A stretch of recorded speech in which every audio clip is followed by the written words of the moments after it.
They say college life is the best part of your life. But where are you gonna spend your college life at? Here in the University of San Jose Recoletos, you can feel at home. Here, you're not just a student, you're family.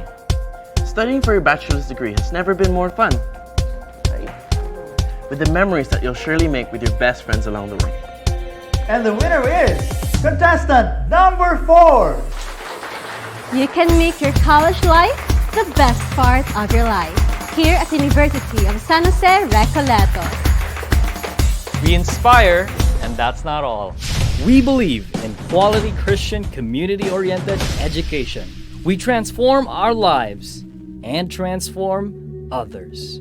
Here at USJ-R, we have over 12 colleges and departments. We have a diverse range of students coming from different parts of the country and the world. Now you know where you're going to spend your college life at, but what's going to be the best degree program for you? The College of Engineering offers high-quality training and high-tech facilities. So, if you're looking for a stable engineering career after graduation, it's easy at USJ-R. Wow! The College of Information, Computer and Communication Technology has innovativeness at heart, with its students winning national awards for the best smartphone apps. The future is truly now at CICCP. The College of Nursing is equipped with advanced facilities to give you a feel of the real world. The service-oriented trainings in USJ-R make our nursing graduates in demand. Education graduates from USJ-R go on to make an impact and positive changes in the society. You too can soon make an important difference to the lives of your future students. Discover new horizons in the different fields of knowledge and maximize your skills in communication in the College of Arts and Sciences.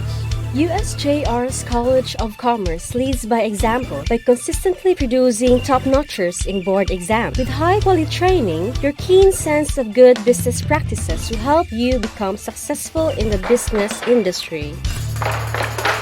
But it's definitely more fun in USJ-R because there's so much more that you can do. And get a scholarship doing what you love. Whether you're in engineering or nursing, you can still have time for your favorite hobbies. You can dance, sing, write, and serve, and become an athlete. You also get scholarships if your grades meet the requirements. USJ-R also offers the Reed Scholarships for working students. Because in USJ-R, we believe in our values to inspire others in the face of adversity.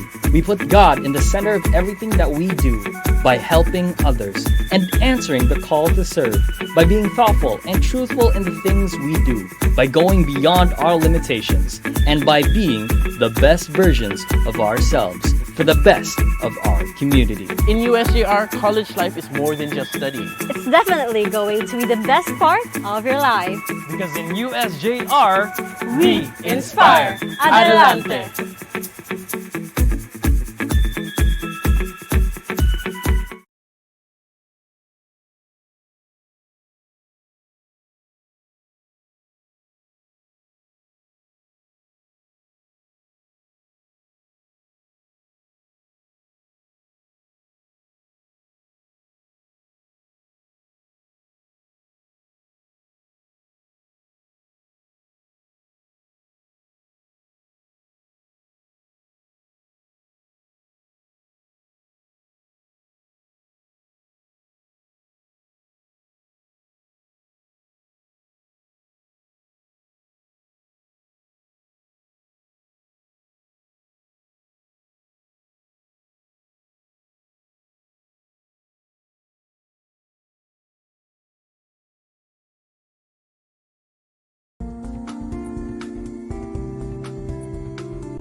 Our Learn at Home webinar series entitled Education for Sustainable Development and Global Citizenship Education. I am Ms. Eda Nipange, a faculty member of the University of San Jose Recoletos College of Education, and I am your host for tonight. So just to check if you can hear me, so all the viewers in our FB Live, can you hit the like or the heart button to indicate that you can hear me loud and clear from there? Okay. Yes, I can see the hearts and the likes. Thank you so much. And what about those who are with me in Zoom? Can you please click on the reaction button, either a thumbs up or an applause, for me to know that you can hear me clearly right now. Okay, thank you so much. So it seems that we are all set for tonight. So to start, let us all put ourselves in the holy presence of the Lord as we say, in the name of the Father and of the Son and of the Holy Spirit, amen. Dear Almighty and ever-loving God, we glorify and thank thee, your name. You have showered us with so much blessing, and your presence continuously remind us of your faithfulness and guidance. With this, may we humbly ask you to shower our speakers today of your greatest inspiration so that they may share the most of their knowledge, heart, and soul to their respective topics.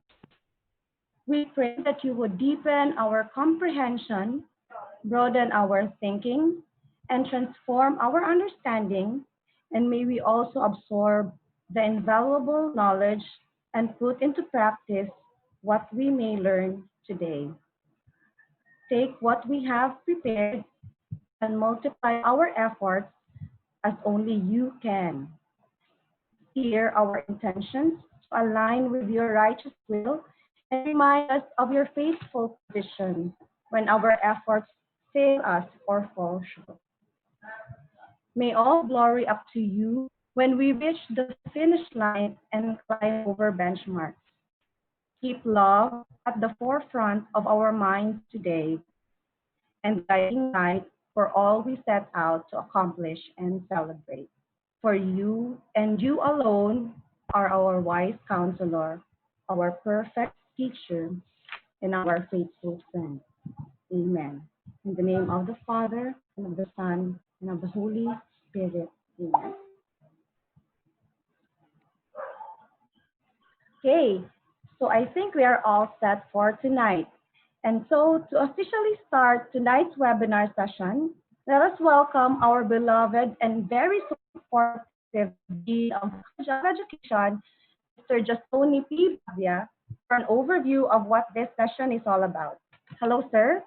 Sir Bob. Hi, good afternoon, everyone. Thank you, Miss Eda, and good afternoon once again to our viewers around the Philippines. Welcome to our USJ-R College of Education webinar series with the theme Reinventing and Innovating Teaching and Learning Paradigms in the New Normal. For those who are already very familiar with USJR College of Education, I suppose that most of you have already known that USJR is in Cebu City, Philippines, and the College of Education is considered as one of the centers of excellence in teacher education by the Commission on Higher Education. And we always want to create a change, and we also always want to excel and be noticed and produce as well teachers who can inspire others. For some of you, I guess you already know why our topic for today or the sessions that we'll be sharing to you tonight will be all about sustainability.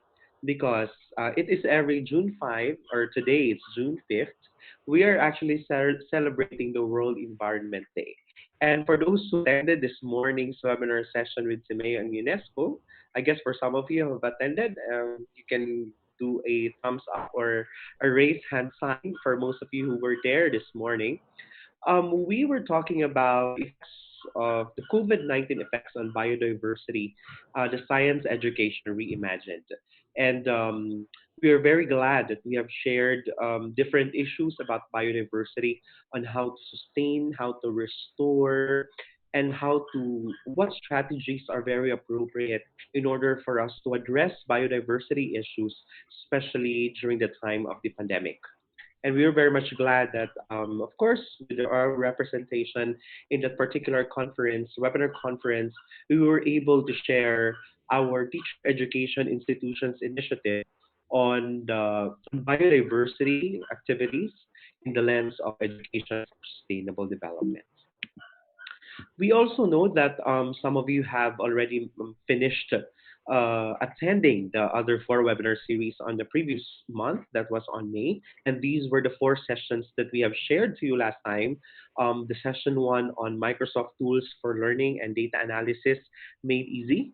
We also have the session two on sustaining active lifestyle at home. Then session three was all about special education in the new normal. And of course, we also have the session four. It's the back-to-back session on exploratory data analysis using path analysis and early childhood education in the new normal. We're very happy, and we also would like to share to you our happiness with the first webinar series. With most of you who have really attended um, the four different topics with the following views. Of course, we were very thankful for those who watch our sustaining active lifestyle at home with around 5,000 views.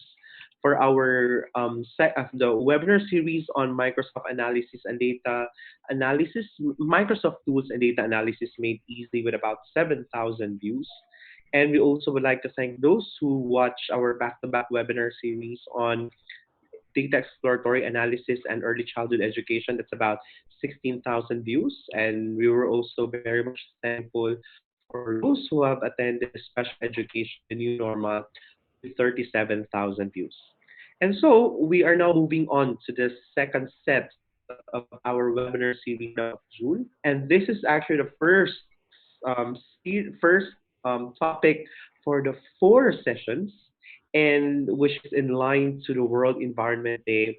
And we have invited only the best speakers, not only in the Philippines, but best speakers in the world, in Asia Pacific, in education for sustainable development and global citizenship education. So for those of you who will also be willing to journey with us in the next webinar series, these are the following topics. So today will be ESD and global citizenship education. Then we'll move to designing online and offline lesson plans and learning modules, which is a flexible approach in the new normal. That will be on June 12, 7 p.m. Philippine Standard Time. Then we have technology trends for boosting student engagement in physical education classes and social media management tools. That will be on June 19th at 7 p.m. Philippine Standard Time. And the last but not the least will be the data presentation, do's and don'ts, and experimental research designs and threats to validity. That will be on June 26th, still 7 p.m. Philippine Standard Time. So right now, we will be very, very much glad that to get to know more about what ESD is. We had our survey, which was conducted by Sir Ionel Torogo last time on our awareness about education for sustainable development, and our speakers will give more enlightenment as to how ESD can be streamed, or even what ESD is and why is it really important for us to know about. Okay, so some of you have already enjoyed the perks for joining our webinar series. You acquire the learning at the comforts of your home. You can actually share this learning as well to other people and in your circle, your friends. And you receive also a certificate of participation for every topic. And for those who have completely attended the four webinar series, you will have to receive your certificates of completion. So I will stay long because our speakers are already here and they will really be sharing to you a lot about ESP and GCED or Global Citizenship Education. I wish to thank you all for your continuous support to our webinar series for free, and I hope that you will once again enjoy the live. Thank you very much. Okay, thank you so much, Dr. Babia. And I believe that our participants are very excited to hear what ESD and global citizenship is all about, given that we have very well-respected speakers for tonight. So again, as mentioned by our dean a while ago, you will be receiving an e-certificate. But before that, after our webinar session tonight, a link will be posted on our COE Hallway FB page. And make sure you are able to click on that link and answer the questions pertaining to tonight's session for you to be able to receive an e-certificate. And make sure also that you are able to answer within an hour after it's being posted because the link will expire. And so, before we start with our first sharer, I would like to reiterate the following house rules so that we can have a smooth flow and undisrupted webinar session tonight. Okay, first, house rule. You have to make sure to keep your microphones on mute at all times, unless you are asked to unmute it. And also, it is recommended that you also keep your webcams off so that we will have a lighter traffic in our webinar. And questions will be entertained only during the open forum, which will be done after all the talks. Okay, thank you. So should you have comments or questions, please reserve them later because I will be giving you time to express them during our open forum. And just type your questions in the chat box and we will try our very best to accommodate all queries. So I don't want to keep you waiting because I know that you are all excited to listen to what our speakers have in store for us tonight.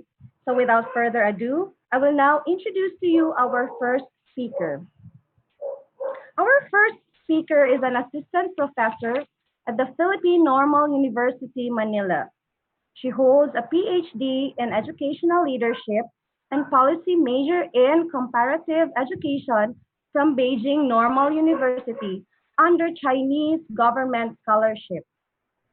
Also, she completed academic requirement in PhD in Philippine Studies at the University of the Philippines, Diliman. She obtained her Master of Arts in Education, major in chemistry at the University of the Philippines, Diliman, and her Bachelor of Secondary Education, major in chemistry under Commission on Higher Education Scholarship, graduated cum laude from Philippine Normal University, Manila. And she also currently serves as one of the country's representatives on ESD and green chemistry. Ladies and gentlemen, let us all welcome Dr. Arlene Marasigan. Ms. Arlene, good evening. Good evening. Yes, we can hear you. Thank you. Can you hear me? Can you hear me? Okay. So, first of all, I would like to thank the USJ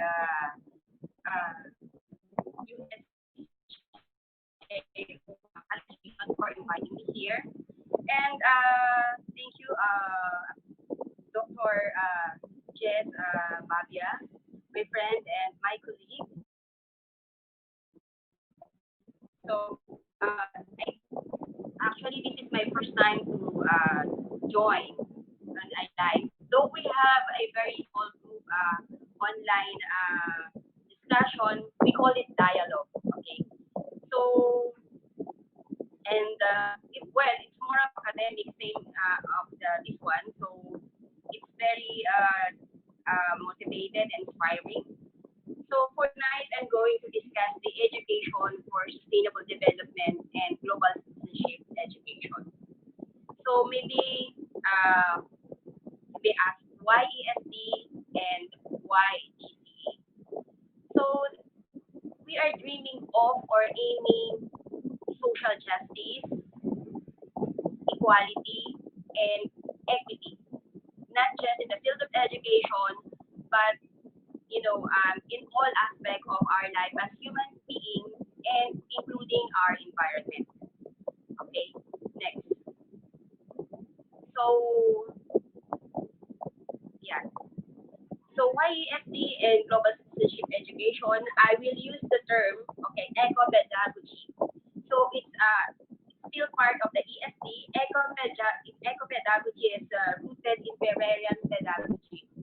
So this eco-pedagogy, I don't know, but it's not popular here in the Philippines, but it's originated in Latin America.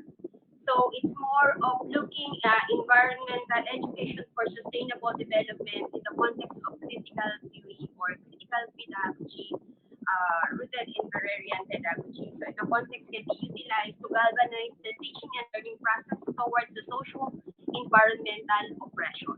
Okay, so it's not just the people who are oppressed. Our environment is also an oppressed individual.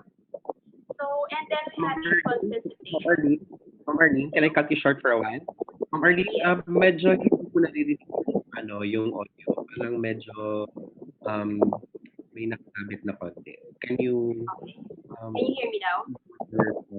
No. Alright. No. Okay, go.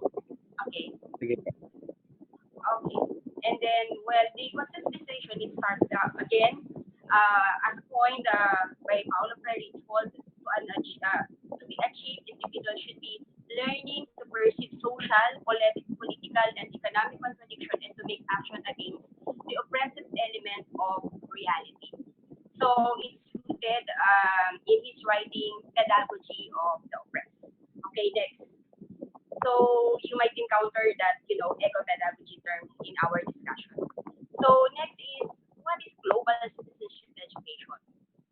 So in reality, the notion of global citizenship education refers to an attempt to introduce issues of global concern, elements of emerging global civic culture in existing formal or non-formal education programs. So basically, it caters all, not just in a formal education. And global citizenship education is nothing more than an adoption or enrichment of local and national citizenship education programs, whatever their approach to context of intensified globalization.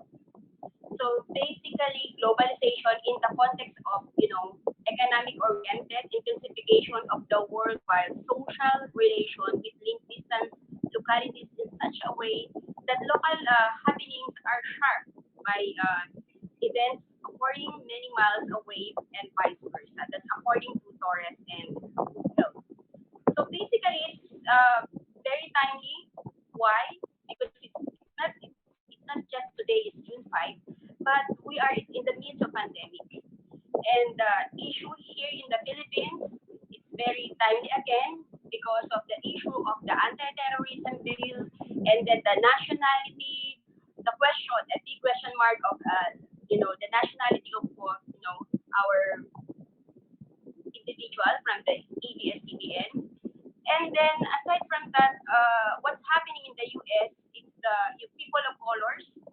So they are fighting for somehow their rights. So basically, and now, if you're going to read some of the news, environmental news related to coronavirus that we are experiencing right now, like for example, the food security, environmental welfare, the welfare of the animals. Okay, so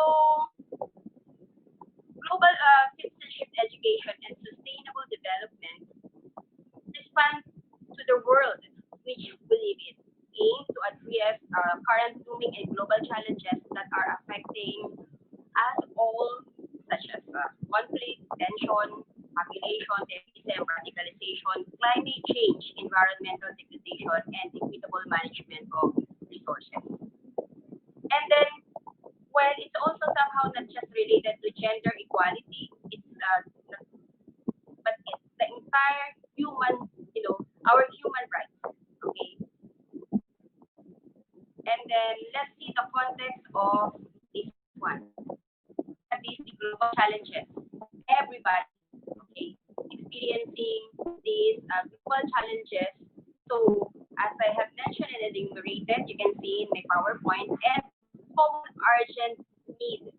So, why do we need this kind of global citizenship education for sustainable, primarily to build ethical and sustainable societies and make a fundamental changes on how we coexist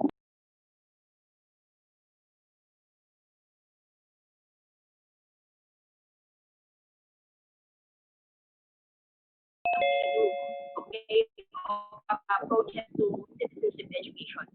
Citizenship education is not new to us. Conservative approaches before it's called civic education. So a more progressive, take note the word progressive approach, it is citizenship education. So and then if citizenship, the civic education is as before it's a subject in basic education, and then it's education about citizenship, but the citizenship education is education through and for citizenship. So basically, these continuum approaches of citizenship and education give us a very clear that this is more progressive compared to the one that we are, using before. We call it civic education. And then a broader ethical approach to citizenship in the context of globalization, basically, as you can see in a humanistic, it's a common humanity or universality in diversity. But in environmental, it is called, in the fundamental principle is sustainable development. In a political, it's a social justice and equal rights. So basically, how we need to contextualize in school. So in my school, so next slide. Um, in my school, you can have here GCE. Okay, in my school, when thinking about our school is the generation of global citizenship education, we consider things like respect for diversity, tolerance, and inclusiveness. So, but in ESD, Education for Sustainable Development, we consider things like global issues, sustainability, our environment, and use of resources. Okay. In the context of my local community, okay, community. So global citizenship is we consider tolerance, okay, solidarity, respect for diversity, and mutual understanding. While in education for sustainable development, we consider things like our local environment, the biodiversity and climate, local business, and consumption. As you can see, sustainable development is, in many cases, it's founded in the economic, socio-economic perspective. Okay, next, let's have this index. We have these 17 targets of education, before we called it education for sustainable development. We had this decade of education for sustainable development, which ended last 2015, if I'm not mistaken, started 2004, ended in 2015. And after that, they coined another, okay, and they called it sustainable development goals, okay. So most, as you can see, we have these 17 targets, but more than 50% of these targets, as you can see, is more of or connected, is strongly connected to the environment. So basically, that's why it is crucial for us to understand education for sustainable development, or other called it sustainable development goals when we study. Okay. So I would like to share with you this my article that we wrote with my colleagues uh, in 2019, contextual critical global citizenship education, eco-pedagogical meanings of. Basically, you may wonder why, bakit yun yung title? Parang dapat eco-pedagogical framings of contextualized critical global citizenship education. Actually, the editor of that book is just our work is just a book chapter, because according to them, once you search, it has something to do with the search of the article. So para daw mabilis kita pag naghahanap sila yung mga user. That's why it appears like that. So ganyan po talaga yan. Okay. So basically, we position ourselves, these articles about the global citizenship education and eco-pedagogical practices of India and the Philippines. And then we argue here that we need eco-pedagogical framings of contextual critical global citizenship education. Okay, we need to frame eco-pedagogy, okay, as we have introduced you in the previous slide, within the sphere of context-based global citizenship education. Okay, because these idea of eco-pedagogy should, somehow cover the global citizenship education. Again, it's, as what I said before, it's a Ferrarian pedagogy. Okay, if you heard in the part of global south, in the connection with the environmental pedagogies within educational research and practice. So education towards practice, okay, which tends to end social and environmental violence from various spheres of citizenship, from local to global to planetary. Take note, planetary. So basically, it's not just merely saying that we have this kind of environmental awareness, environmental motivation, good environmental attitude, and good environmental values, but we need to translate it into practice. When we say practice, it is that we need to take action. Okay. And then social environmental connection to unjust effect cause of underlying economics and political and politics of social oppression. Okay. So in the education system, in the Philippine education system, environmental pedagogies and citizenship education is considered pillars and core value of country's education. We have this, the pillars of DepEd. We have this makatao, makabayan, makakalikasan, okay, and then makajos and makabansa. But the question remains, how well does it translate from theory to policy to practice? This is a very big question mark we need to answer as educators. So context-based global citizenship education would not only focus immediate context, but larger context that impacts indirectly, okay, the socio-environmental context, thereby expanding the landscape to bioregions and ecosystems.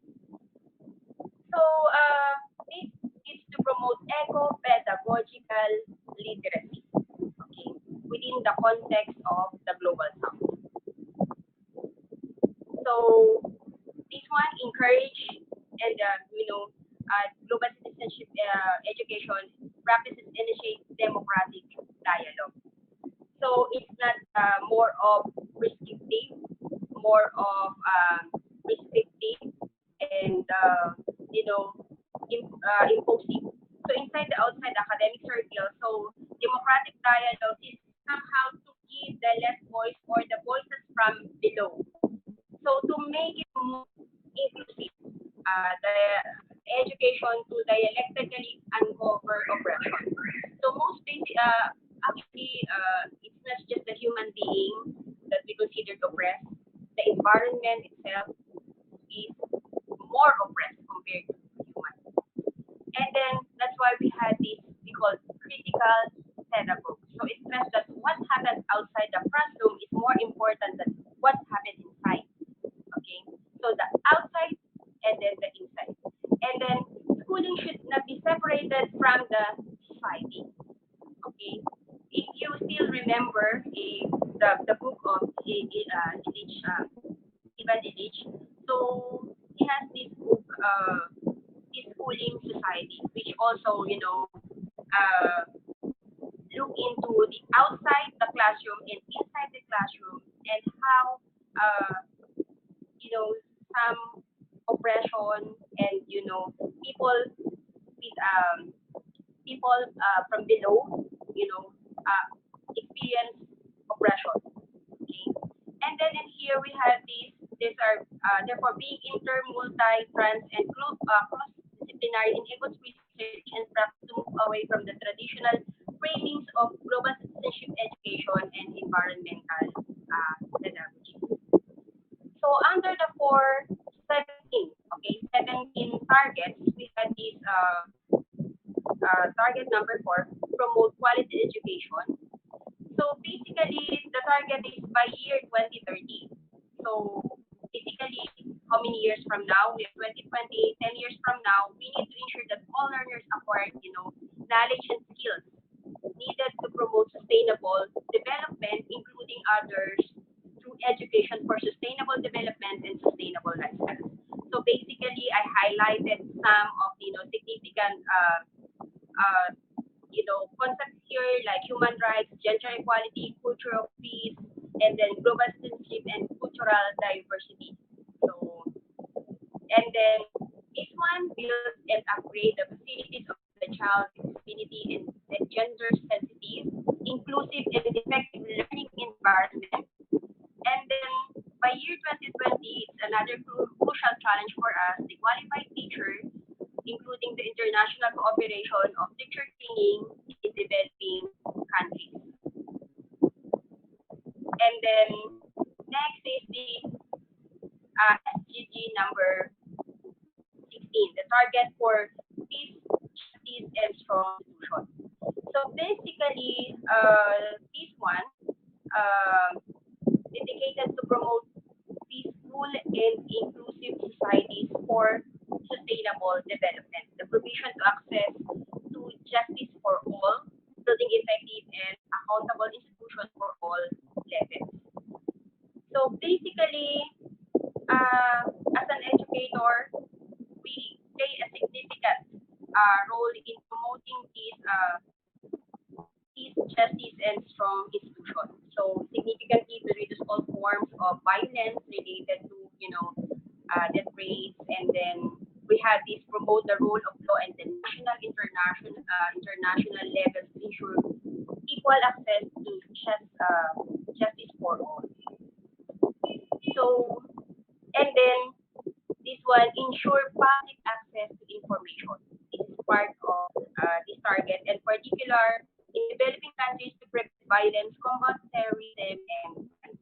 So as you can see, SDG number 16 is very, very timely in the context, in our current context here in the Philippines.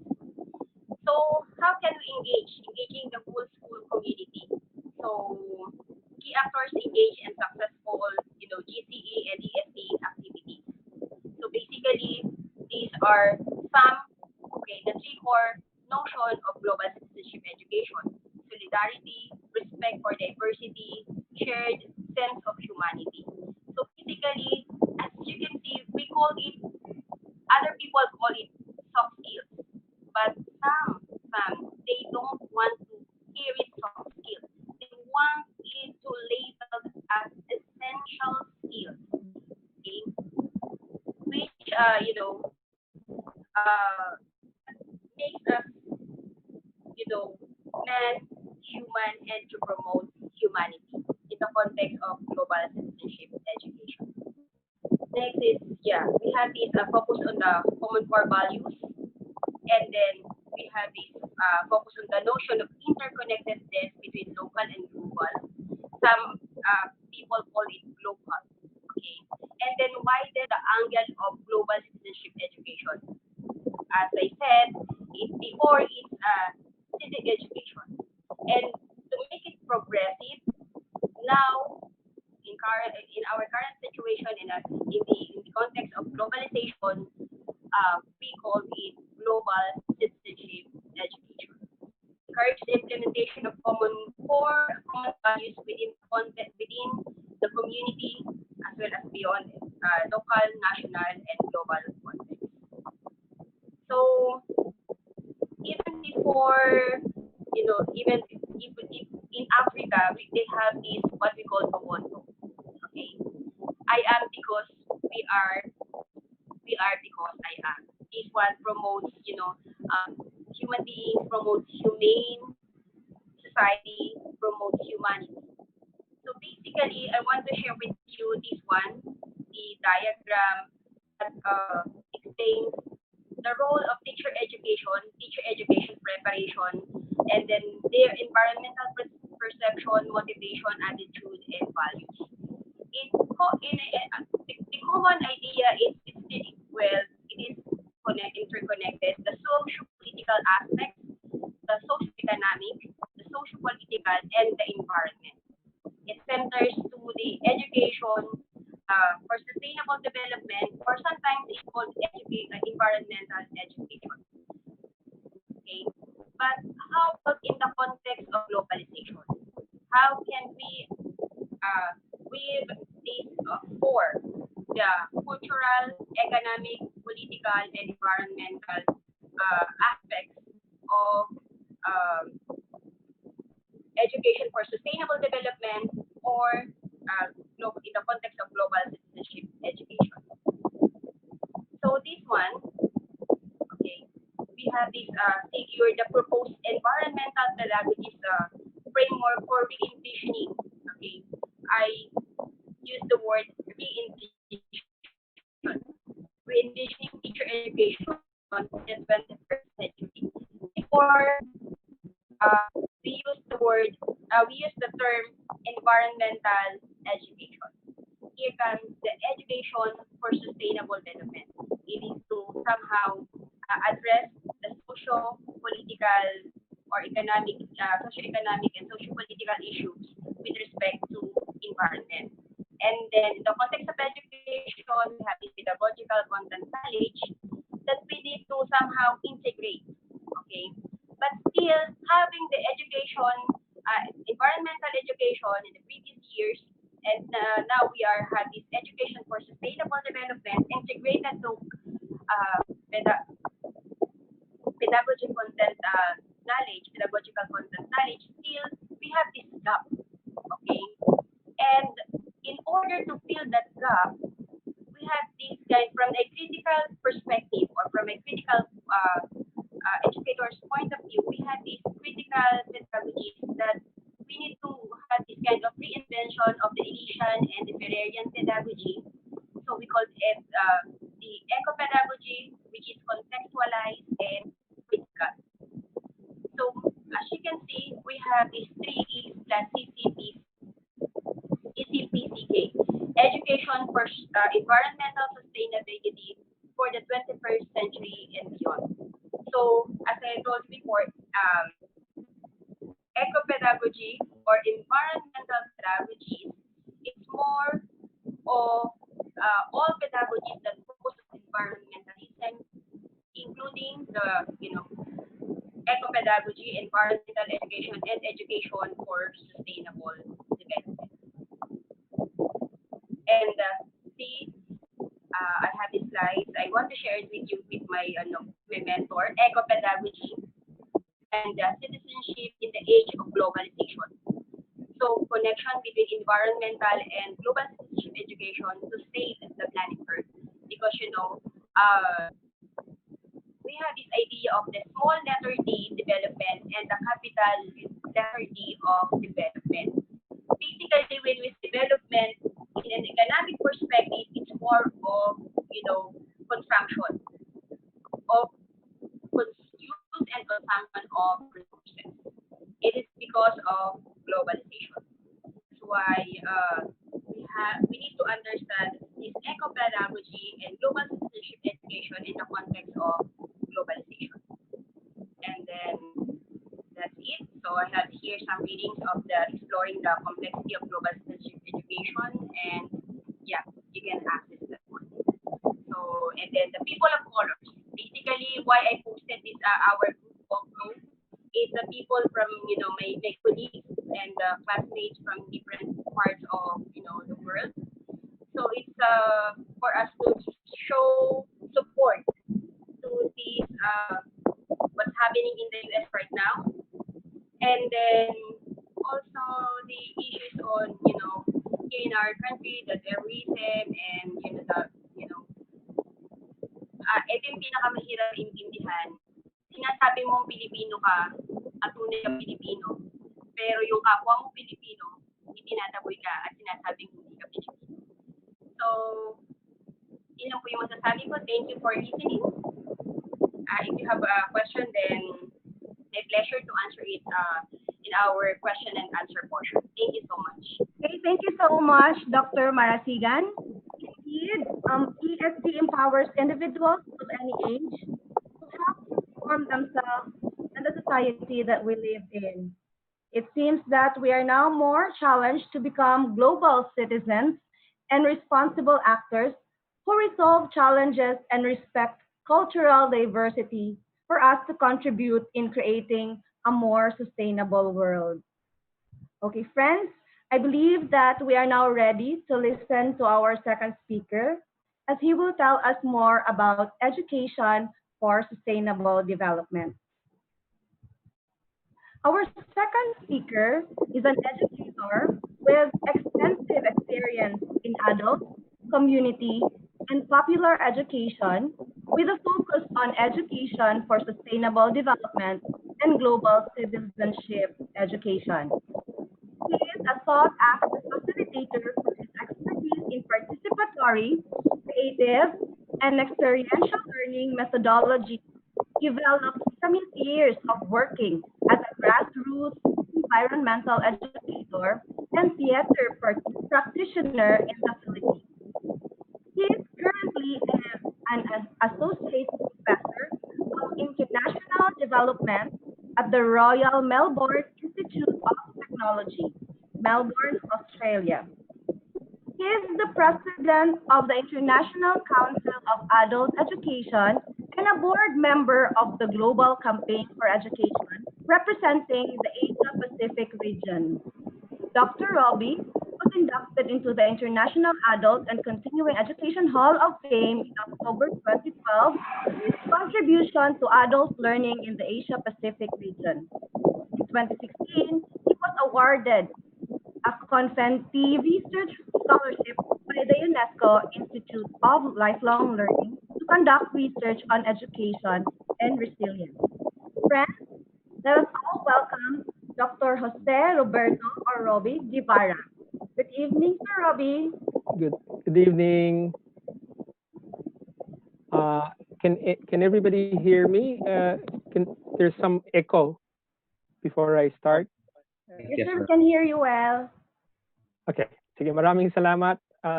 Maraming salamat for inviting me. You can call me Robbie. I'm based in Melbourne, Australia, but I have worked from the Philippines originally, and I have the pleasure of sharing with you tonight about my experience of ESD and the new normal. start to share my screen. I'll just hope it works.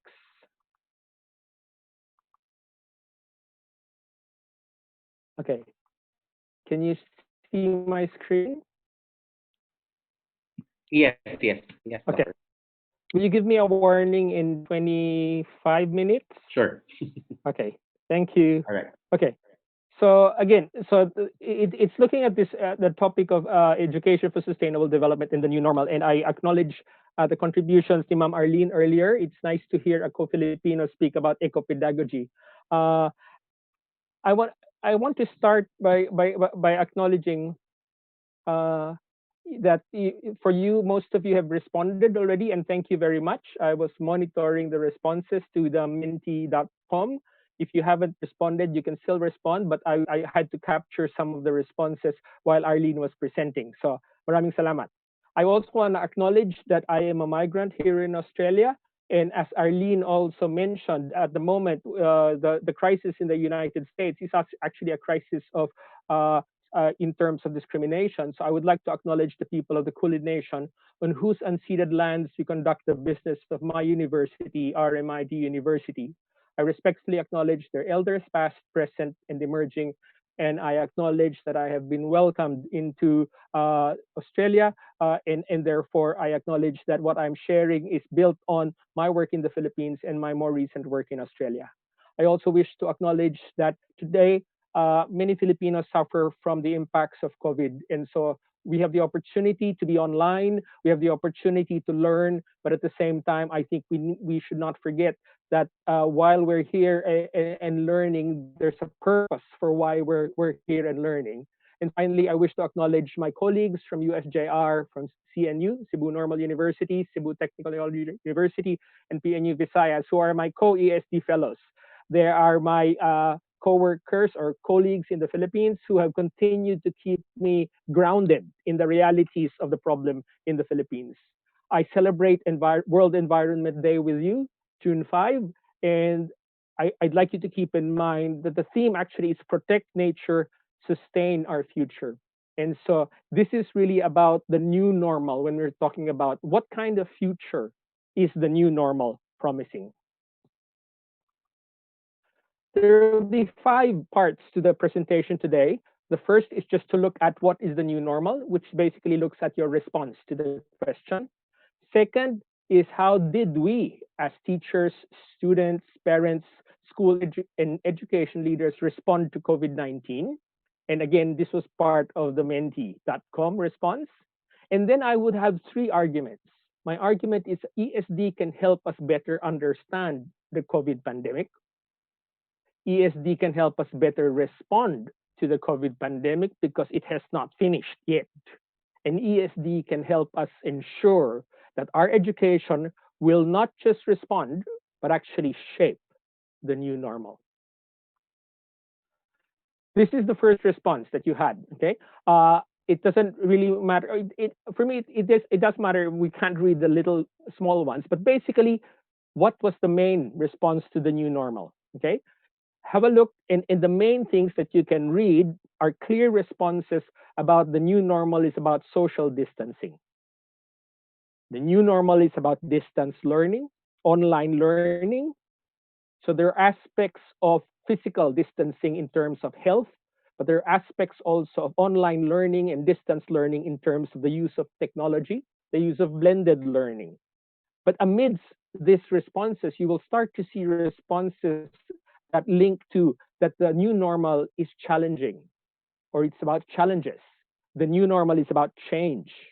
And therefore, the new normal is about adaptation and adaptability. You will see aspects of resiliency, and you will see aspects of collaboration, and you will see aspects of new learning. Okay, so this is the richness of your response. So we had more than 200 people responding to what is the new normal. So let's post that as your response as the start of the conversation we're having this evening.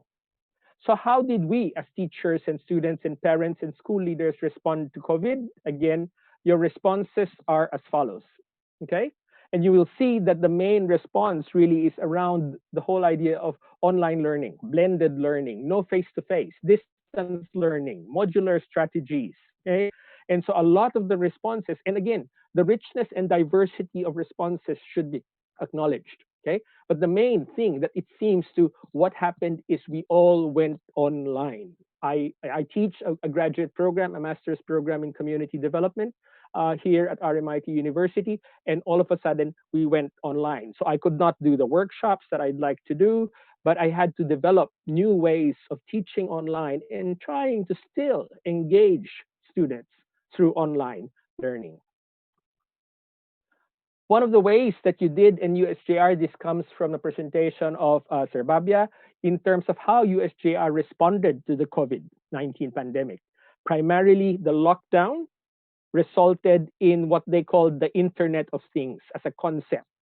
So the connections, okay? So it's not just about technology, but also when you start to look at the response of USJ-R, they were looking at opportunities, and therefore we are actually benefiting from the current uh, experience and commitment of USJ-R to continue to link to students, to continue to link to teachers, and to ensure that we are continuing learning despite being locked down.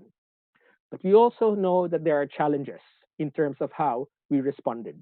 Okay, we will explore again and continue to look at them and keep them in mind in terms of what we think will be the new normal and how we respond to the new normal. Now, how did our other partner universities respond? Okay, so CNU first highlighted that they responded based on the advisory of the Commission on Higher Education with regards ability to adjust the academic calendar, cancel graduation, deploy e-learning, and make sure that distance learning is operationalized. So this is one way that the policy response guided the university's response in its ability to adjust. Okay, so there's a policy framework, and therefore we're guided by the framework, but we respond based on our own particular context. PNU Visayas, which is based in Negros, I wanted to highlight that they also looked at a community response, okay? Not just to the students, but to the wider community in terms of what they call the Disaster and Emergency Assistance Relief Program, or the DEAR program, where they distributed food packs for senior citizens. But also like USJ-R, PNU did online talks they call Teaching, Advocacy, and Lifelong Learning Knowledge and Skills. Cebu Technological University, on the other hand, had similar responses to the policy and to the community, but at the same time heard that the students experiencing difficulty. So the university resolved to inhibit conducting online classes, instead use all modes of instruction available to reach out to students. So clearly, again, the institution adapted. If you start to look at the pattern, okay, the pattern, yes, everybody might have gone online, everybody had stopped face to face, but there's a pattern that's emerging underlying this dominance of the online response. I'll leave that as a question for you. And for those who might be watching this after the live presentation, you can pause your video and just think, okay, what else is common across these responses? Third, my argument is that ESD, and Ma'am Arlene already spoke about a bit of ESD, can help us better understand the COVID pandemic. Now, most of you have responded to the survey that was sent out by USJ-R, and there seems to be a big percentage, more than 50% would be a greater awareness of ESD, okay? The same, you're aware of the SDGs. And Ma'am Arlene also spoke about that, so I'm not gonna spend a lot of time on this, okay? But at least there's a starting point, and that's good to have a starting point. But for all of you who are new to ESD, hopefully this will give you an awareness. For those of you who are already familiar with ESD and the SDGs, hopefully this will help deepen your understanding of ESD and the SDGs as it relates to your own teaching and learning practice that you changed because of COVID-19. Okay, just to start off, and this again, Ma'am Arlene spoke a lot about, in terms of what the pandemic resulted in, is our multiple crises. There's not just one crisis, okay? But what this series of multiple crises made visible is the interconnectedness of our world, but also the stark inequalities, okay? The stark inequalities that are present in our region, in Southeast Asia, in the world, but also in the Philippines. And so interconnectedness through travel, which helped spread the disease, okay? In terms of inequalities for testing and inequalities for treatment in different parts of the world. This one is in Indonesia. And this is an interesting photograph of Filipino health workers who did not have sufficient PPE and therefore had to be very resourceful in protecting themselves. Okay. So again, a multiple crisis that represents interconnectedness and showing inequality in terms of health. Of course, the major was that, oh, because the economy will be impacted by the crisis because of the lockdown. There were also worsening political and social realities with regards to vulnerable communities. And these are photographs of Rohingya people in Malaysia.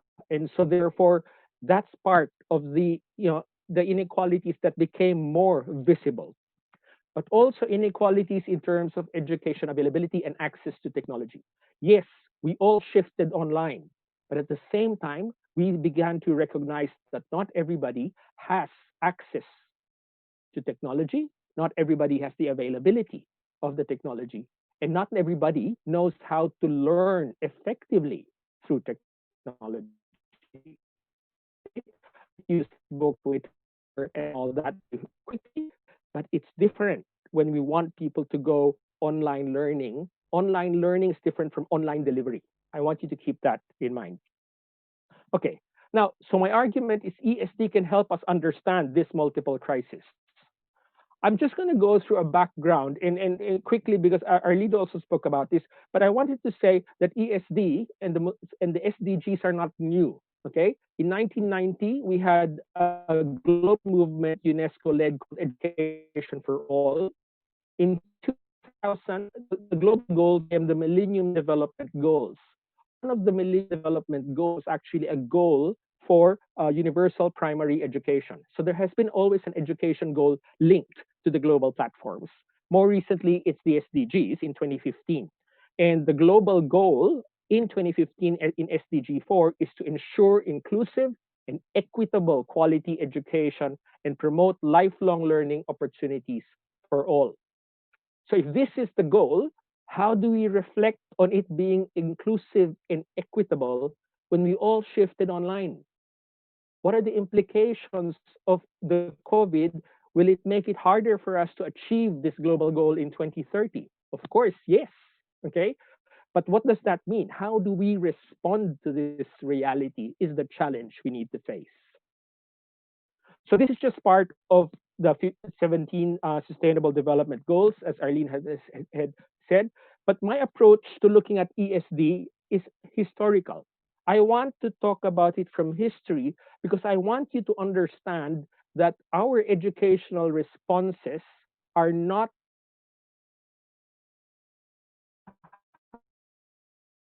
predetermined, meaning to say changed. Concept of ESD has evolved. Concept of sustainable development has evolved. And therefore, I want you to recognize that we play an active role in the evolution of these educational concepts. We don't just accept them, we actually co-create them. And so as a my response, okay, even this new normal, we will create, we will co-create. This will not happen to us. As educators, we need to be able to take hold of what this new normal will look like. So let me briefly go through some of the key historical things about ESD. From some of you, this is a review in terms of its sustainable development actually came into the fore only in 1987. Okay, hopefully some of you were already born in this by this year, but it was basically looking at development that meets the needs of the present without compromising the ability of the future generations to meet their own needs. So today in the future. So how do we ensure that the impact of actually ensure that the future also safe. And then the relationship between the ecological or the environmental and the technological elements, which is again the internet or the online world. Part of that, and in 2008, it became more explicit that there are three aspects to sustainable development: society or the social, the environment, and the economics. And so this triple bottom line needed to balance each other if we are to achieve genuine sustainable development. This is one representation of sustainable development as a holistic concept. There are other representations of that as well, in terms of this is another UNESCO representation where you have the environment, the economic, and the social, but they also consider the political dimensions of sustainable development as essential. Another representation, again, is where you put culture in the middle. So you will see the economic, the environment, and the social are there, the political is there, but culture is placed in the middle. These are different representations, okay? But they all show that ESD, or the Education for Sustainable Development, needs to be holistic, integrated, and interconnected. And it's this holistic, integrated, and interconnected concept of ESD that will help us understand that the pandemic, okay, the pandemic is not just a health crisis, environmental crisis, it could be an educational crisis if we're not very aware of what's happening, and it's also a social and political crisis. So this is the first thing I argue that ES actually helps you understand in terms of the concept, okay, of sustainable development by looking at the interconnections and interrelatedness of the issues. Now, so that sustainable development concept, where did ESD come from? Again, it was first mentioned as a way of looking at strengthening and reorienting, not strengthening and reorienting the existing education system in 1992 as part of Agenda 21. And in 2002, okay, they looked at creating a decade of education for sustainable development. And Arlene is right, it ended in 2015. Okay, so this was it ended actually in 2014. It started in 2005, 2014. Okay, 2015 was the time the new SDGs were formulated. Okay, so 2014, the World Education Conference on Education for Sustainable Development in Nagoya, Japan, looked at the what was harvested and what was therefore gained from the decade. And I will share I was unfortunately involved in projects again with UNESCO for the decade. I will share one particular insight that actually I'm continuing to use now. And in 2015, global education strategy became part of SDG 4, which is Sustainable Development Goal 4. Here you see target 4.7. What you have there on top is ensure inclusive and equal quality education and promote lifelong learning opportunities for all. That's SDG 4. Okay? The keywords: inclusive, equitable, quality, okay, for all. Okay? And you can clearly see ESD there, but also if you go down and read, you could also see global citizenship. So these are two pillars in SDG 4 that are very important for us to understand. And for me, I would argue, as Arlene has argued, these are very important approaches in terms of not just addressing the COVID-19, but actually transforming, okay, the situation we find because of COVID-19. So what is ESD? This is a definition of UNESCO. I will revisit this a number of times in the presentation. For the first time, ESD empowers learners to take informed decisions and responsible action for environmental integrity, economic viability, and a just society for present and future generations while respecting cultural diversity. It's a lifelong learning and it's an integral part of quality education. It's the holistic and transformational education, which addresses learning content and outcomes, pedagogy, and the learning environment. It achieves its purpose by transforming society. So for the first time, and as we had just talked about, I want to show that in terms of the core of ESD is this understanding of holistic, integrated nature of the concept: environment, economic, just society, cultural, but also the political dimension, as represented by this slide that we have seen earlier. So, so that's the first. I wanted to demonstrate first that we can better understand what happened with COVID with ESD. Second, ESD can also help us better respond to COVID. Okay. Again, let's revisit your response. Okay. Uh, and I think I have a bit of time, so I'm going to go into the Menti and just see what your response is to now. So now we have 220 respondents. So that's the latest response. Still, you can see that it's distance learning, blended learning, modular learning. It was all about the communication strategy.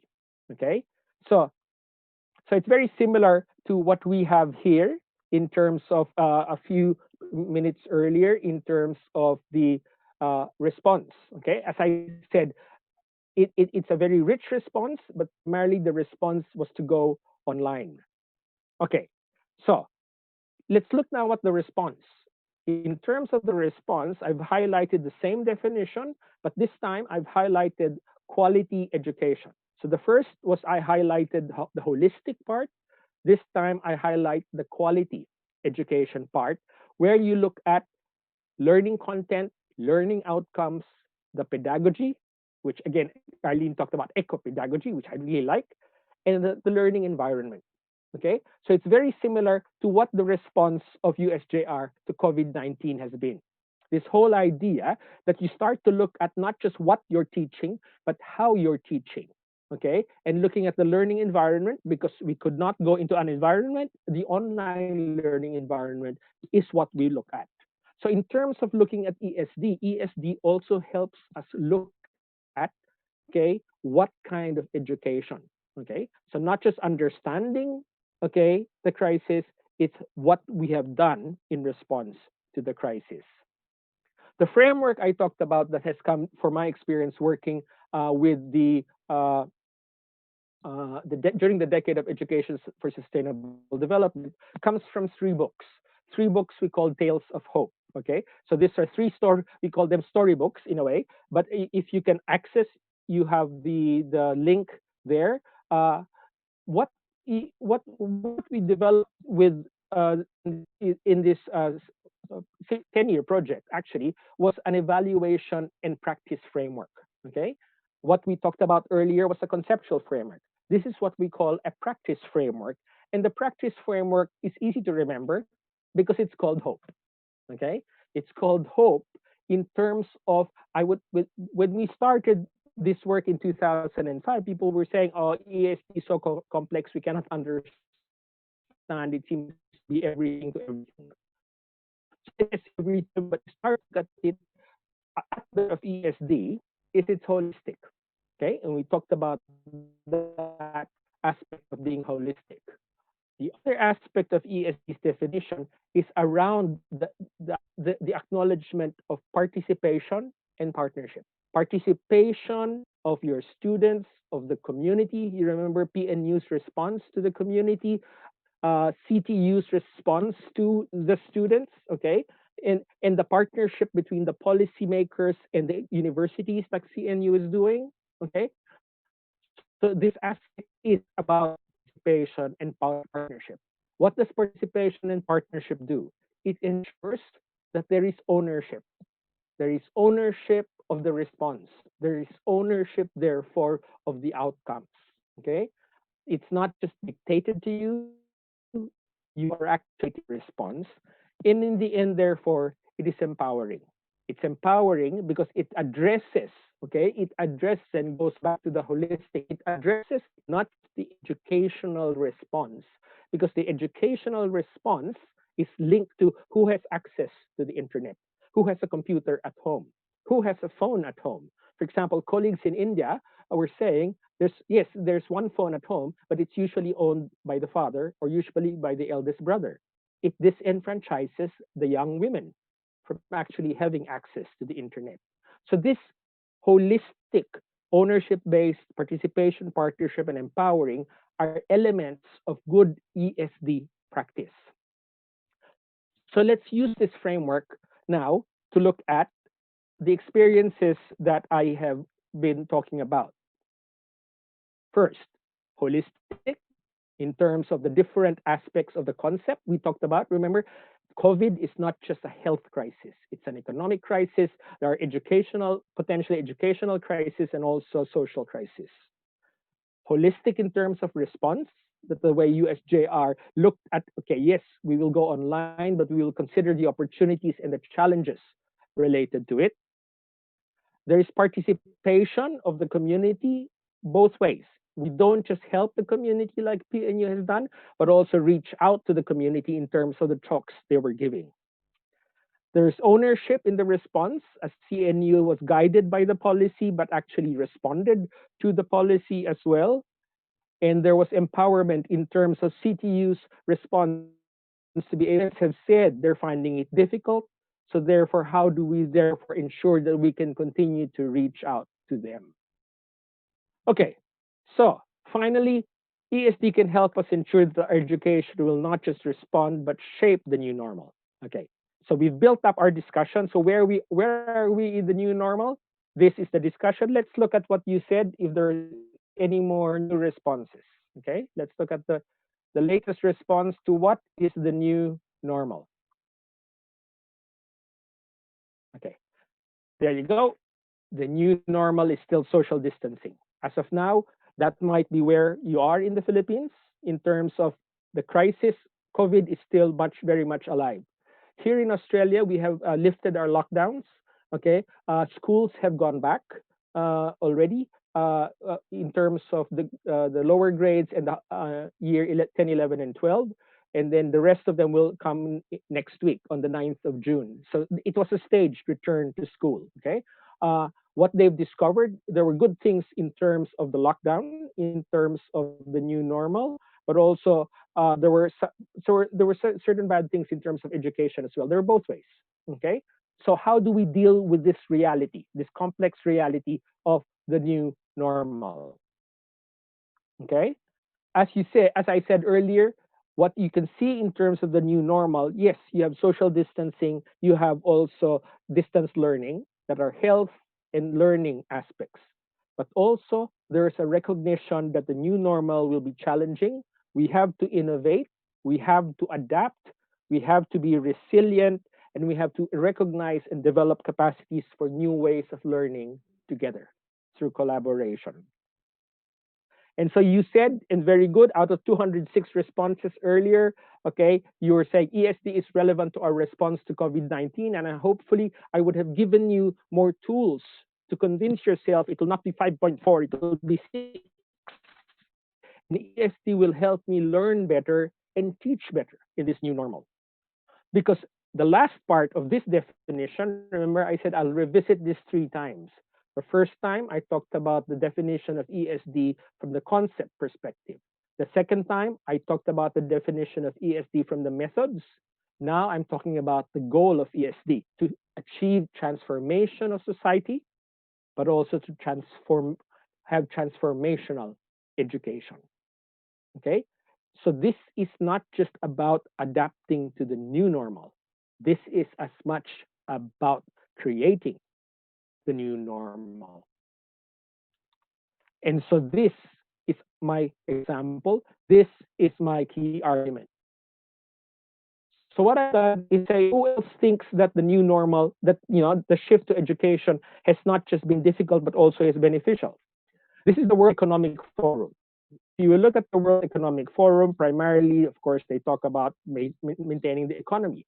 But this, in their article, said that they observed that the slow pace of change in academic institutions globally is lamentable. Okay? And it's true. Okay? For a long, long time. And some of us who are teachers and students, and some of the students are centuries old, lecture-based teaching. Okay? Institutional biases, outmoded classrooms were still there. Okay? However, COVID-19 has become a catalyst for educational institutions worldwide to search for innovative solutions in a relatively short period of time. You all did this. You adapted, you learned differently. So what this has shown is the education system is actually dynamic. Okay? We just need a crisis for this to happen. So why can't we make this dynamism the new normal? Why do we have to wait for a crisis to be able to be innovative? Why do we have to wait for a crisis to be creative? Okay. Another interesting, and again, is I found this in another website. It's actually from mortgage advisors here in Australia. Okay.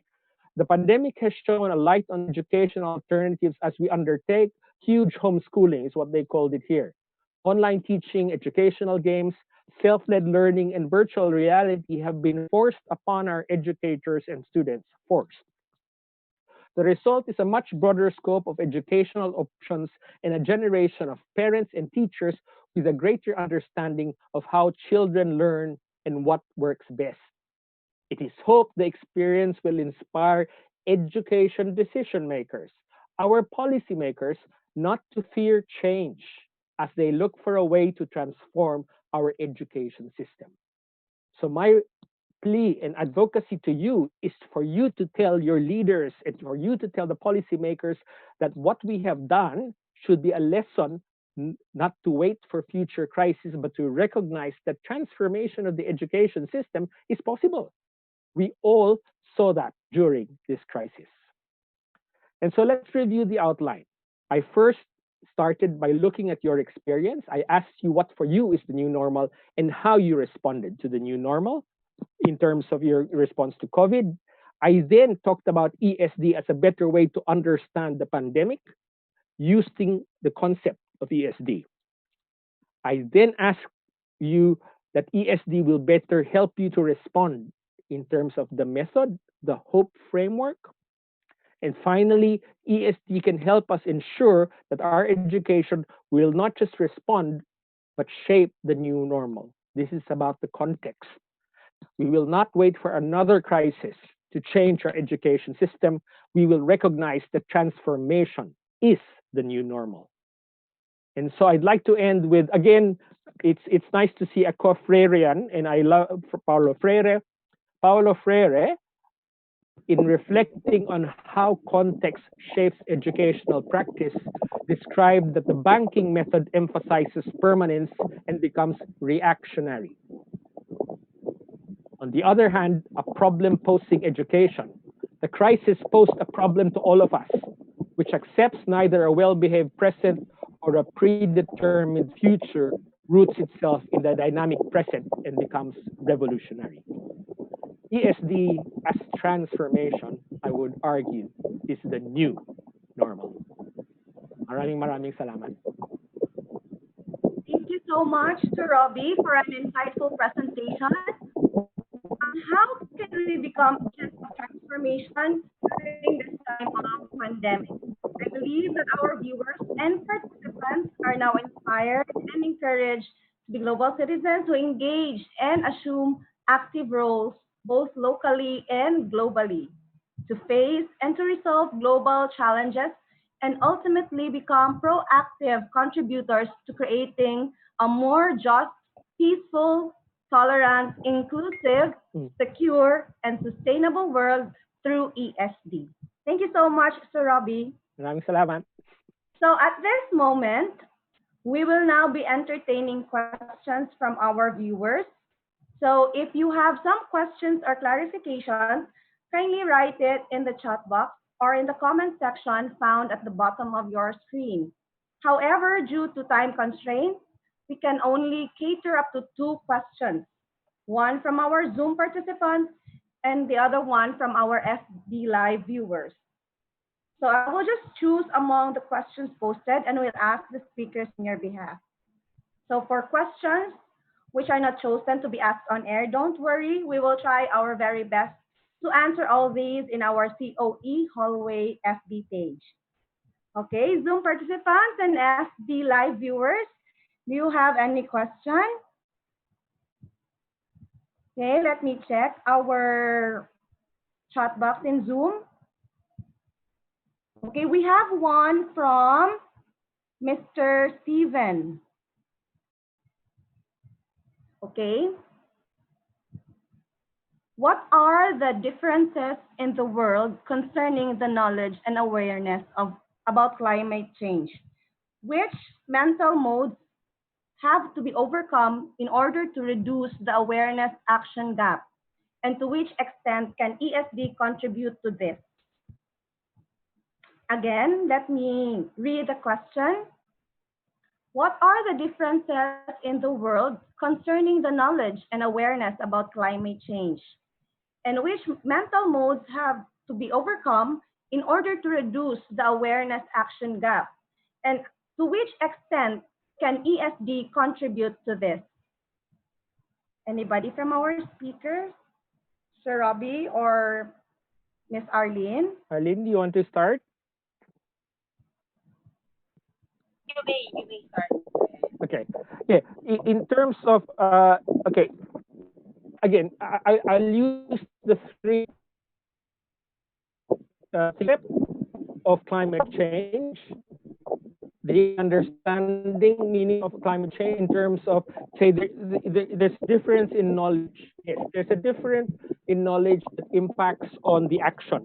Okay, so the awareness is the knowledge, the action, therefore, and how can ESD help? For example, okay, I think it's important for us to understand that people who might deny climate change are actually also partly believing that climate change has they come from more from here they come from a more economic background. The priority for them is the economy. We cannot shift, for example, because the economy is very important. The other aspect of climate change is the environment. Okay, and therefore the climate scientists are saying the environment should be protected and everything. Okay, and therefore it's a tussle. One way is to look at the tussle between the environment and the economy. And so part of that, what mental models? I think ESD can help provide that, because ESD, as I said, it's an understanding holistically. Yes, the economy is important. ESD does not deny the economy is important. It doesn't deny the environment is important, but more importantly, it does not deny that people are important. So how to balance this is a framework, a mental model that looks at that. But again, there will always be people who are more environment or more economic, and therefore part of the other aspect of ESD is how can we therefore generate opportunities for conversation. For me as educators, we need to facilitate the conversations between the different parts of, okay, the different polarities in the climate change debate.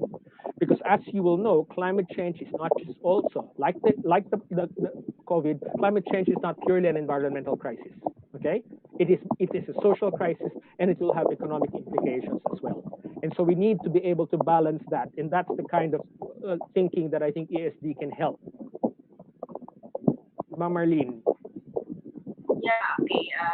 Good evening. Very good question.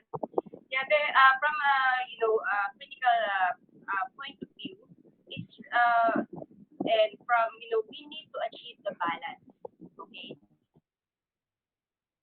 Like so basically, Sir Ravi is correct.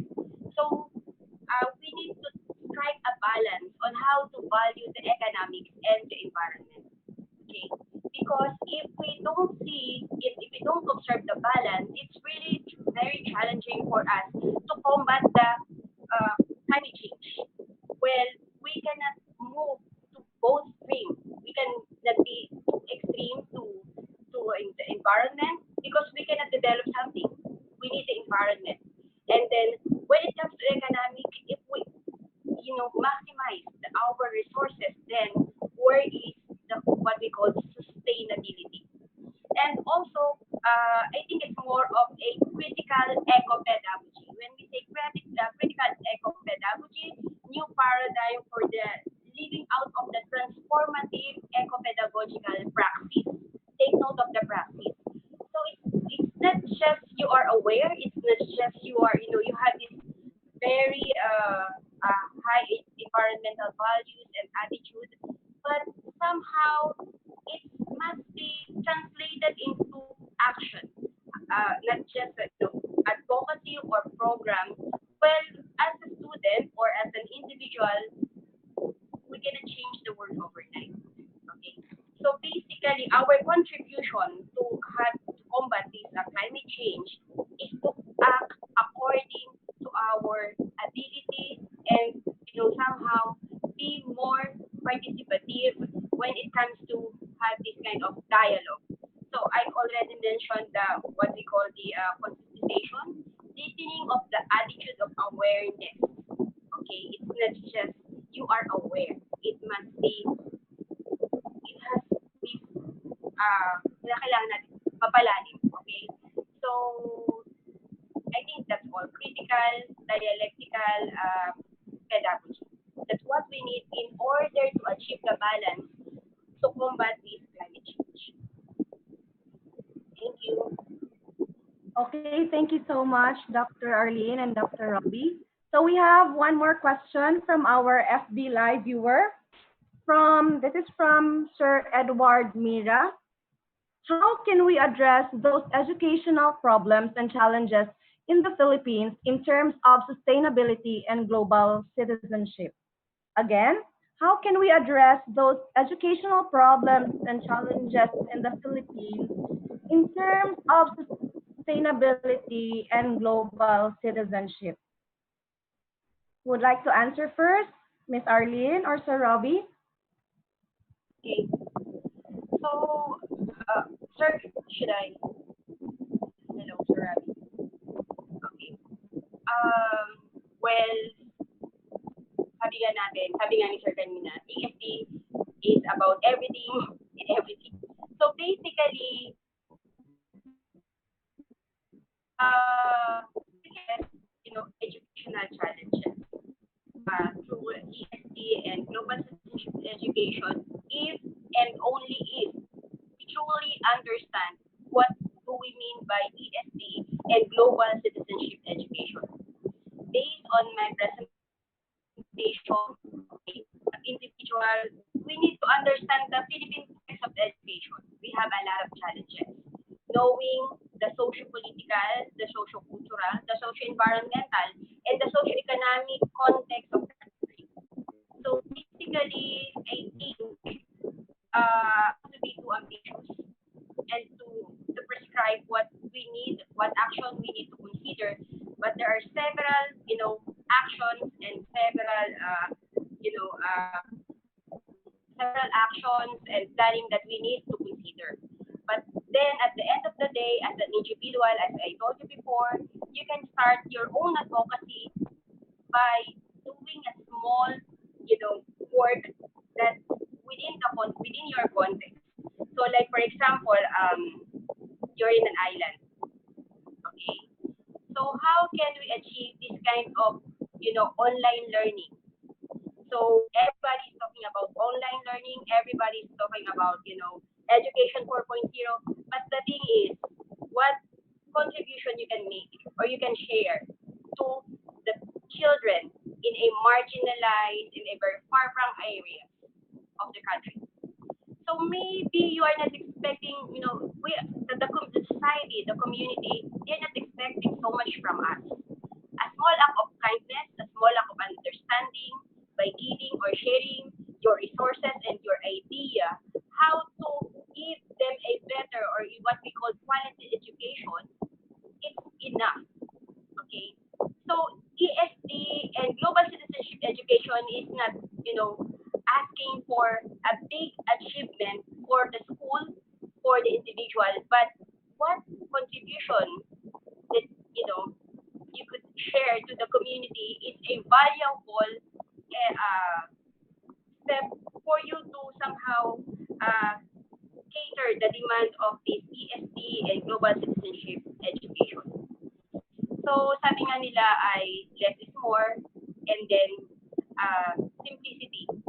Yung pagiging minimalist natin is kahit kung hindi ka nasa bundok, hindi mo kailangan pumunta sa mga island. Okay? The mere fact that you are taking care of the environment within your area, within your community, the mere fact you are practicing solidarity, tolerance, you are contributing. Yes. Thank you. Thank you, Miss Arlene. Dr. Robbie? Yeah. I think starting where look at how you responded to the crisis. Look at how you responded in your school, you as a teacher, or your community responded. The fact that you look at that first of all, you will already what they call as appreciative, inquiry. You're appreciating that one, we can make change. That's the first thing, because otherwise, if people are not convinced that they can make change, there's no point in starting. First way to see change possible. And what COVID has shown us in terms of education, change is possible quickly. Okay? So once you see the potential for change, the next thing to identify is what needs to change. We need to our problems in the Philippines. What are the problems? ESD, the holistic approach to social, economic, political, and cultural, for example, shows you that problems are more complex than what they are. So there's no such thing as a short solution, as Ma'am Arlene said. There's no quickie in terms of our educational problem. So based on this, once you have an understanding of the nature of the problem, the complexity of the problem, well, let's be realistic. What resources are available? Who is available to help you? What resources? What policies? There might be policies within the Department of Education or CHED, for example, that you can use to your advantage. Okay, my colleagues who have been working with in Cebu and NTNU have all addressed a lot of these problems through ESD. So I encourage you to keep in touch with USJ-R and keep in touch with the colleagues in CNU, CTU, and TNU Visayas. They also have managed to address these problems in terms of, again, we're not changing the whole system, we're changing within our way. And as Ma'am Marlene said, your own advocacy in your own space, in your own area of agency is what needs, what you can address. So again, use COVID-19's response to show that change indeed is possible. And from there, we can therefore move forward. Good luck to you, Edward, and to everybody else. Thank you so much, Dr. Robbie and Dr. Arlene, for a very comprehensive answer. Okay, so since we are done answering 2 questions from you, it is now time for our trivia question. I know that you're all excited for our trivia tonight. And again, I will be asking 2 questions, one for our Zoom participants and one for our FB Live viewers. And just write your answer in the chat section for our Zoom participants and in the comment section for our FB Live viewers.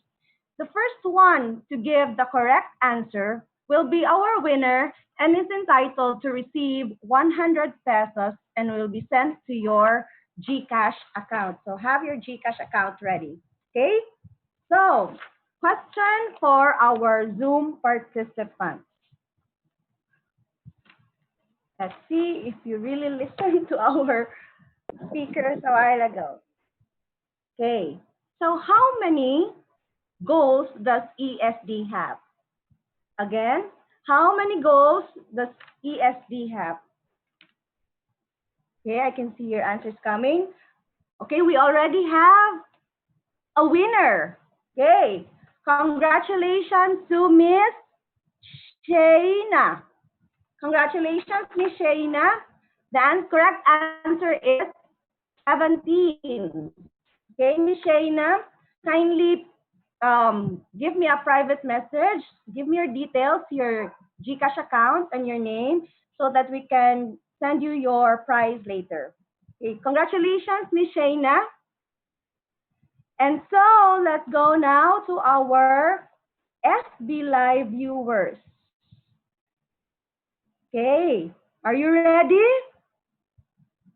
Okay, so my question for our FB Live viewers.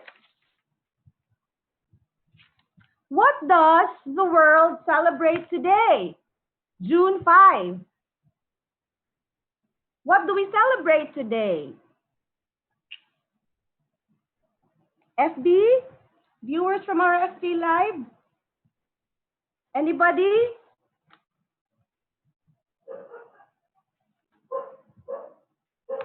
Let's see who got the answer first, who got the correct answer first.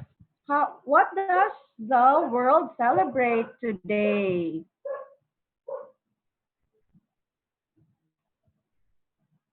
Let me check who answered first. Wait, complete answer si Janie Ocampo.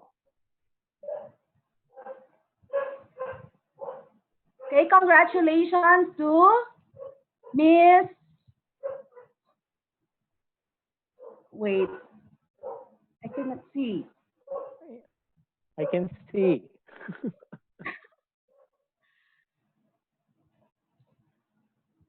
It's Miss Janie Ocampo. Yes. Okay, thank you, Sir Robbie. Okay, congratulations, Miss Ocampo. Kindly give me a private message, or you may send a message to our COE Hallway FB page and give us your details as to how are we going to send you your GCash prize of okay, just give us your GCash account and your name.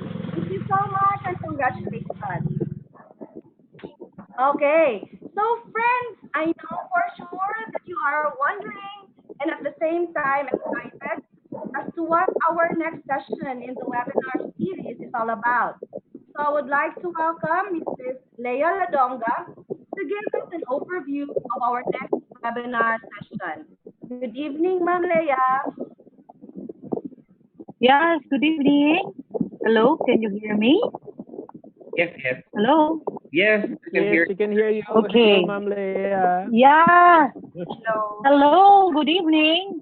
We in the College of Education of University of San Jose Recoletos extend our heartfelt gratitude to your willingness and openness to learn, to unlearn and relearn with us.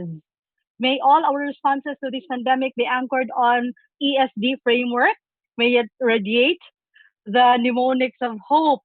May it be holistic, ownership based, participative, and empowering. So, since everybody's talking about online learning, allow us to give you our sixth webinar entitled Designing Online and Offline Lesson Plans and Learning Modules. This particular session will be given to us by our renowned speakers, Dr. Donna Grace Correjo, a faculty of Cebu Normal University, CAS, Department of Language and Literature, and a very, let's say, an alumni of University of San Jose Recoletos, Mr. Jerome Ramirez, who is now currently a school principal in one of the international schools in Myanmar. And please try to take note when he was serving in Dep Ed, he even ranked second in the principal test.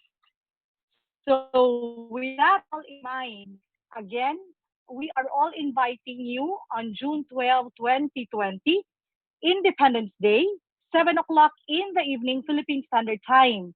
This webinar is free, so the links of how to register and how to join our Zoom session will be posted in USJ-R COE hallway page. Once again, good evening. Thank you so much, Ma'am Leia. Again, here in COE, we always have exciting topics for all of you to look forward to every week. Okay, so at this time, we will again call on the Dean of the College of Education, Dr. Justoni Babia, to give us some useful information about the programs and offerings of the USJ-R's College of Education. Sir Babia. Well, thank you so much, Ma'am Ed. Actually, I lost my PowerPoint presentation, but I will just use this opportunity to thank Dr. Roby Guevara, fresh from Australia. So, Roby, are you still there? It's already 9:53 in Australia. Tama po ba? Yes, 9:53. Yeah, just Thank two you. hours. Yeah. Kaya medyo naging early po tayo kanina. And thank you also, Ma'am Arlene, for sharing your very comprehensive outputs. And Dr. Roby is actually Welcome. My pleasure. thank you. Dr. Roby is our consultant of ESD in the Philippines, and he is very much willing to share and offer his expertise to us anytime, kahit na busy siya. So he always gives time for all of us. Thank you so much, Dr. Roby. And of course, Dr. Arlene also. So she's a friend of mine. Thank you. We met in China. So in China for teacher support system and also some global citizenship and ESG work as well. Thank you very much. For those who are interested to enroll in our programs in the university and for those who would like to know these programs, you can just visit USJR COE hallway page. So we have Sir Ionel Terogo, who is very much willing to answer all your questions. And for those who would also like to inquire for our summer programs, it's also in the hallway page. And the staff and crew to answer all your queries are very much willing to assist you there.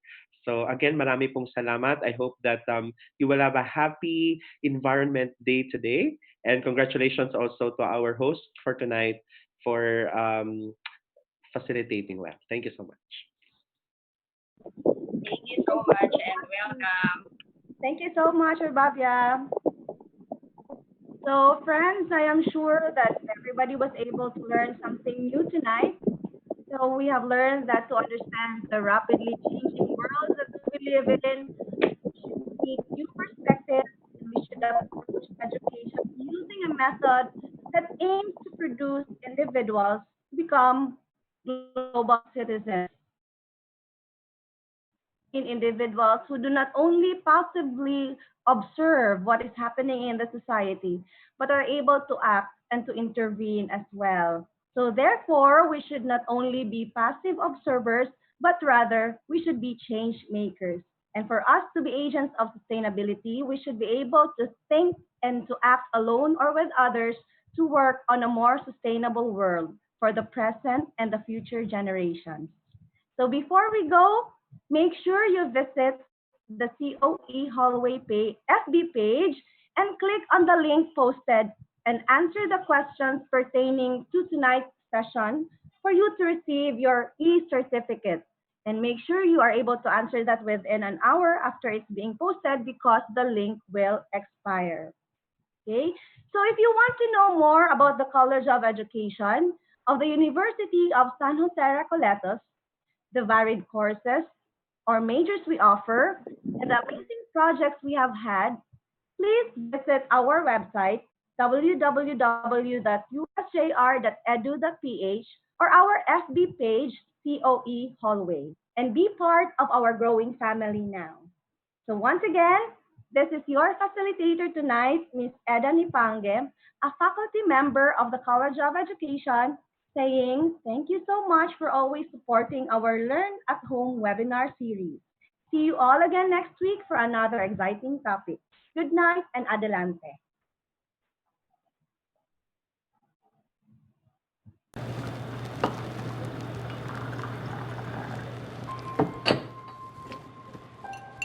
They say college life is the best part of your life.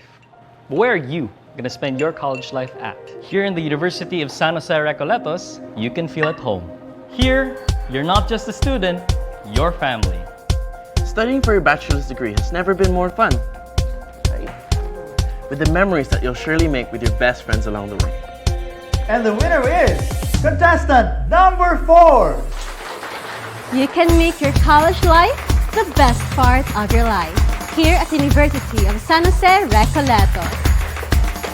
We inspire, and that's not all. We believe in quality Christian community-oriented education. We transform our lives and transform others.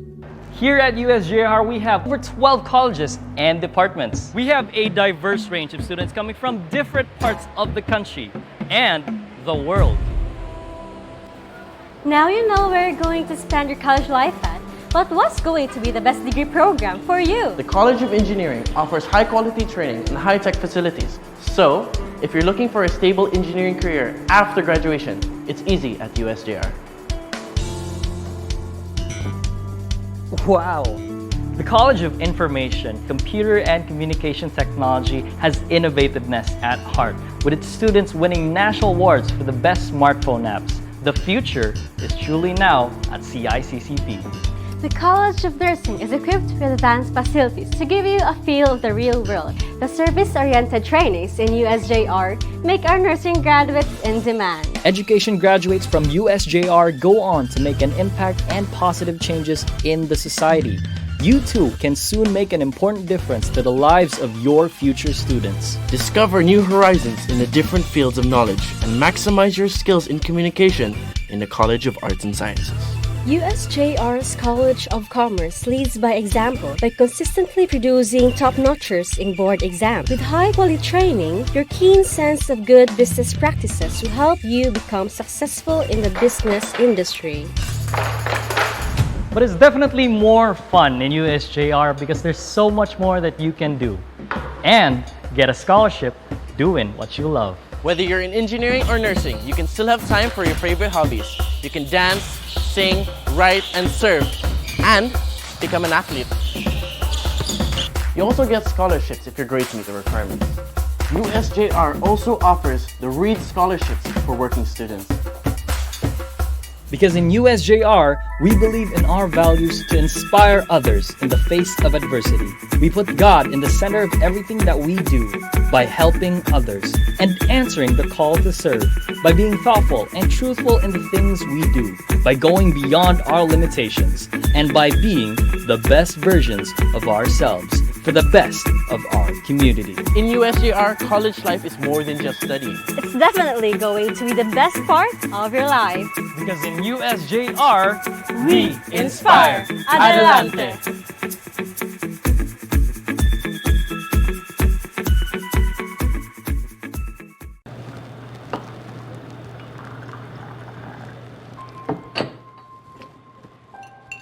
They say college life is the best part of your life. But where are you going to spend your college life at? Here in the University of San Jose Recoletos, you can feel at home. Here, you're not just a student, you're family. Studying for your bachelor's degree has never been more fun, right? With the memories that you'll surely make with your best friends along the way. And the winner is contestant number 4.